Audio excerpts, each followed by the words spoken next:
ఏపీలో ఇప్పటికిప్పుడు ఎన్నికలు జరిగితే సీఎం ఎవరవుతారు? Chandrababu CM, Jagan CM? ఖచ్చితంగా కామెంట్ చేయండి.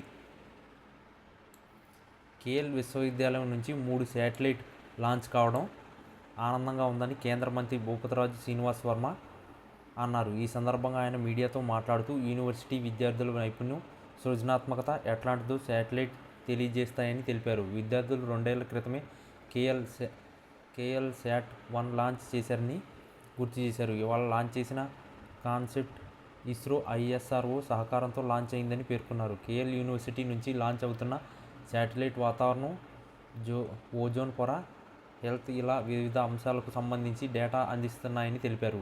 ప్రధాని మోడీ వికసిత్ భారత్, సీఎం చంద్రబాబు విజన్ ఆంధ్ర కలిసి మంచి ఫలితాలు ఇస్తున్నాయని పేర్కొన్నారు.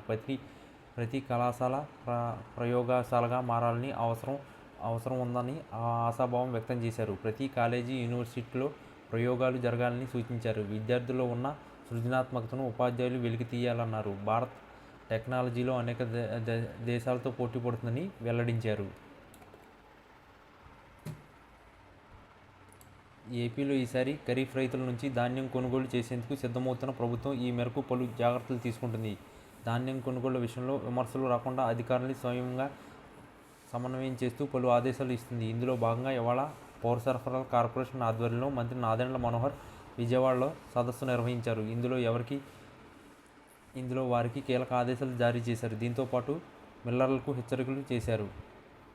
రైతులకు ఎట్లాంటి ఇబ్బందులు లేకుండా ఈ ఏడాది ధాన్యం కొనుగోలు కార్యక్రమం పండగ వాతావరణంలో సాగాలని పౌర సరఫరాల శాఖ మంత్రి నాదెండ్ల మనోహర్ సూచించారు. గత ఏడాది ధాన్యం కొనుగోలు సమయంలో క్షేత్రస్థాయిలో గుర్తించిన సమస్యలను ఈ ఏడాది ముందస్తు ప్రణాళికలతో పరిష్కరించుకోవాలని సూచించారు. ముఖ్యంగా గని బ్యాగులు, లేబర్, ట్రాన్స్పోర్ట్ వంటి సదుపాయాలను ముందుగానే సిద్ధం చేసుకోవాలని ఆదేశించారు.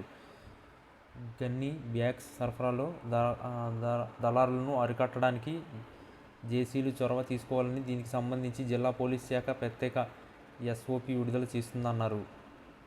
ధాన్యం కొనుగోలు ప్రక్రియ రియల్ టైం గవర్నెన్స్ ద్వారా పర్యవేక్షిస్తామని, ప్రతి అంశం డాష్బోర్డులో అందుబాటులో ఉంటుందని మంత్రి మనోహర్ చెప్పారు. పారదర్శకంగా వ్యవహరించాలని ఆయన అధికారులు పిలుపునిచ్చారు. గత ఏడాది అకాల వర్షాల కారణంగా 30,000 ట్రాక్టర్లను పంపిణీ చేసినట్టు గుర్తు చేశారు. ఈసారి కూడా అవసరాన్ని బట్టి ముందస్తుగా